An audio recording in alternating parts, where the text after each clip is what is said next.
Hello guys, so today we're here again at Baguio. So basically guys, nandito kami sa Camp John-A. Of course, if you have the EV plug-in hybrid, malalaman mo na there's only a few charging stations within Baguio City. I think, yung alam ko lang guys, yung SM and this one sa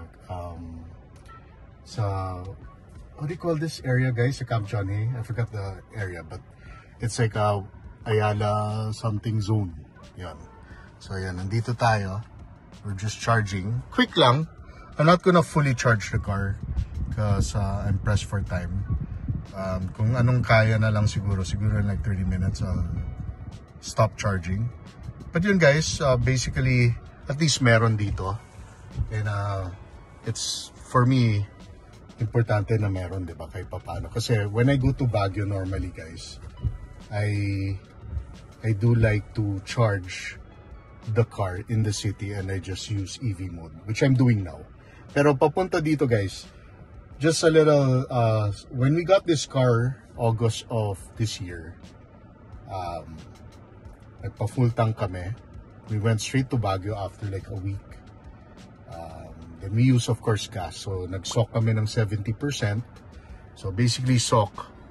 So if you go here sa settings, sa energy, now it's 25 just because we're here in the city of Baguio. But kapag nasa highway kami from Makati all the way to Baguio City, 70% soak. I leave it at high regenerative braking kapag bababa na kami ng Baguio. So I put it at high. Pero before that, naka-standard yan. But yun, like I was saying, when we got the car August, a couple of months ago, so 3 months ago, we full tank namin. Like any other, diba guys, pag bumili kayo ng bagong kotse, automatic full tank yan. To see the fuel efficiency of the car, how much the car can carry in terms of fuel. So this one, full charge and gas, it's around 1,100 kilometers, more or less. So when we used the car, I think we had around 700 something kilometers of gas left. Naubos na yung charge, of course. But nung bumaba kami ng Baguio last August, of course nag-charge yan because of regenerative braking. But we never fueled up since August, guys. Yun. So yung natirang gas namin, ito pa rin yun. We have around 300, a little over 350 kilometers of gas, which we're gonna use pag nasa T-Plex na tayo, SCTX, NLEX, all the way to Skyway, back to Makati. But yun, so we never put gas since August. So imagine, 3 months na, hindi pa tayo nagagas, which is good. So technically, we use this car, me and Andre use this car as a EV car first. Then we just use the gas when we need to use gas. Kapag medyo mahaba yung biyahe, papuntang yun, Baguio, Batangas, when we go to Batangas, sa Anilao, or Tagaytay, or what, then we'll just find a charging station. Then doon na kami mag-EV.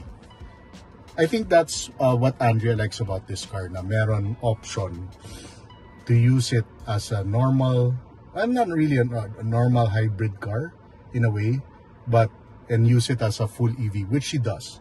In the city sa Makati, because we have a nagpakabit kami ng 7 kilowatts sa bahay ni Andrea, she just charges every 3 to 4 days.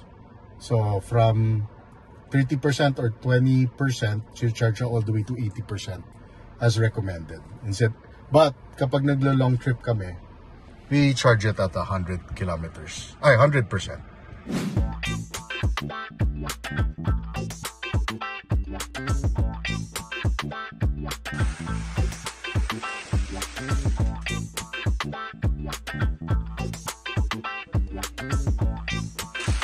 Yung extension, Okay. yung portable. Oo.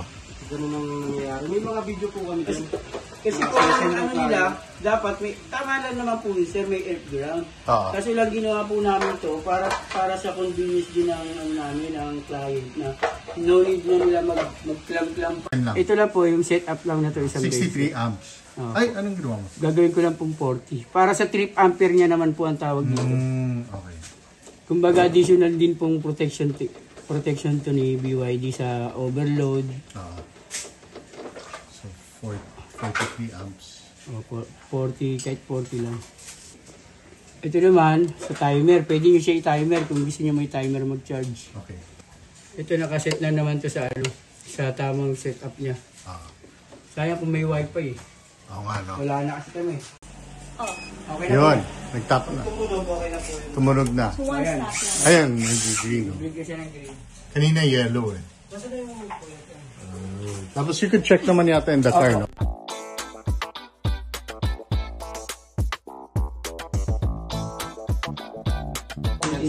Automatic siya. Setup, yung settings, click ko pa. Settings pala. Sa settings pala. Akala ko yung... Okay na ito. Tibay na to. Apo. Yeah. No, it was the settings babe all along. So anyway, yun. So we charge it. Like I said, I think most people naman use it as an EV car first because that's the way the Sea Lion 6 was designed, di ba? Para gawin EV first. Tapos pag naubusan ka na ng battery, di ba, battery energy, you use your gas engine to charge the battery at the same time, move the car as well. So sabay, di ba? Parang like a hybrid car. So the things I noticed about the car after 3 months of us using the car, for the money, I think it's really one of the, I guess because it's the most popular BYD model even up to now. Though there's a lot of BYD cars na lumabas, diba? Yung TAM, DMI, which is, I think, a great value for the price of over $2,098,000. You get a 7-seater instead of getting even for tuners or Everest, they cost way more kapag top of the line, diba? You're talking about 2.5 million pesos. Diesel, hindi accepted, hindi siya hybrid. You can't use it as an EV car. You won't really save a lot of money in terms of efficiency, diba?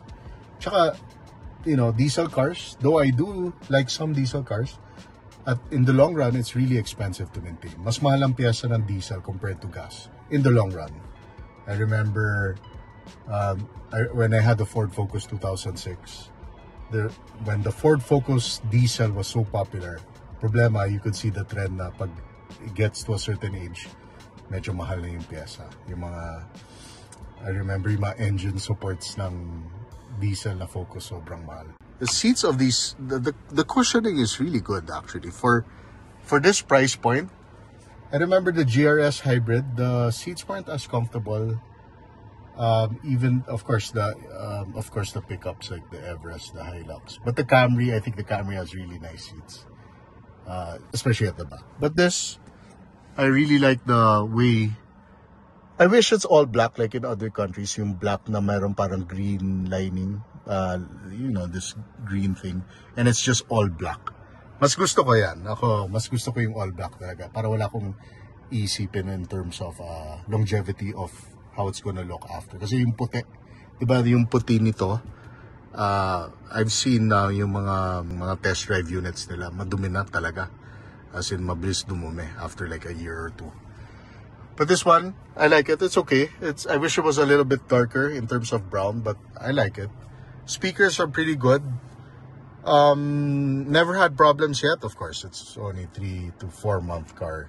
I don't think you'll ever have problems. So the first PMS of this car will be next month, and I'll let you know how that goes and how much we'll pay. Siguro maliit lang naman kasi basic change oil and stuff. I love the screen, of course, like any other modern cars now, guys. Lahat ng Chinese EVs, even Korean EVs. Pero iba yung like Kia and Hyundai, diba? It's like that long European panel. Parang sa Mercedes and BM. It's like a long thing. Normally, Chinese EVs ganito eh. They have their own separate from the instrument cluster. Separate siya. But I like it. It's okay. I never use this, guys. We never use it. As in, we never. So, we always leave it at, you know, situated like this. Guys, kung hindi pa kayo nagsusubscribe, subscribe already. Naka na. Grabe mga. You always say that.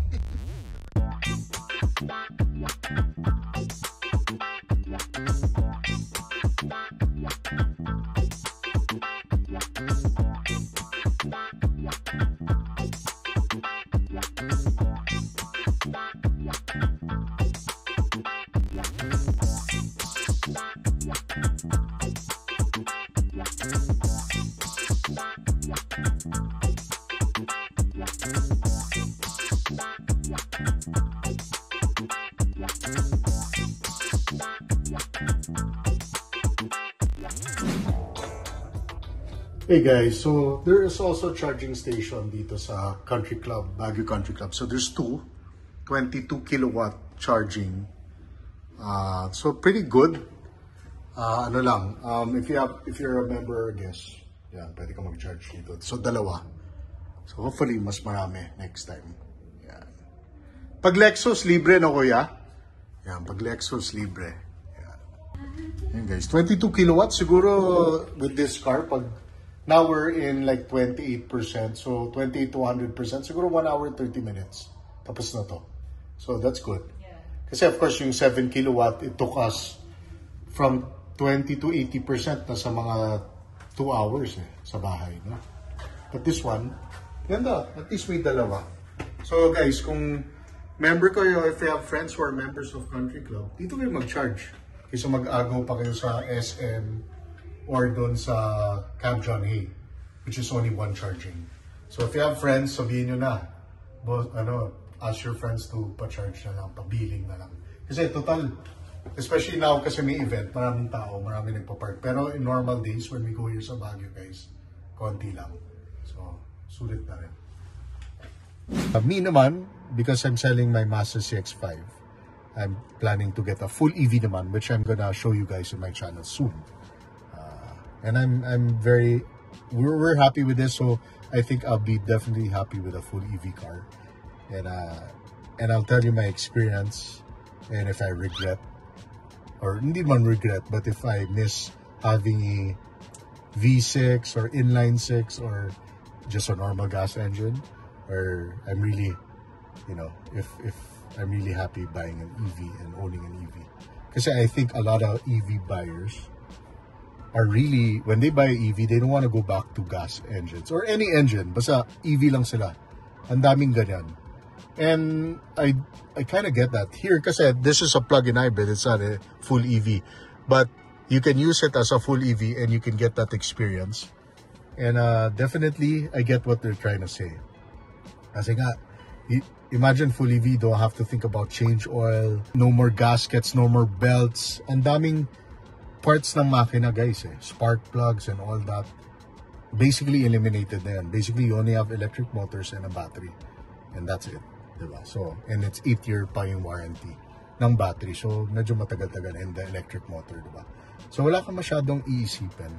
And now because EVs are super affordable, PHEVs are affordable, actually they're cheaper than their ICE counterparts now so even the hybrid cars ng Honda and Toyota are way more expensive than a plug-in hybrid or a full EV ng other brands, diba? So I think that's a good thing in a way, but it can be a bad thing because paano na if everybody buys EV and plug-in hybrid? Paano na yung, is it still gonna be accepted sa coding? That's one. Then yung station, yung charging.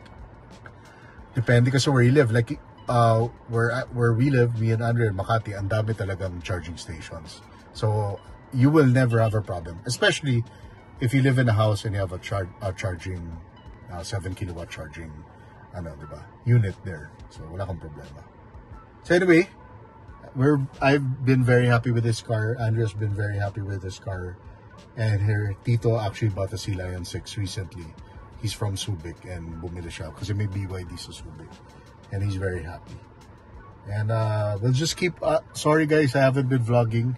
Recently, I got sick for like 2 weeks. Coming from vacation, nagkasakit ako pagdating sa Pilipinas kasi mainit.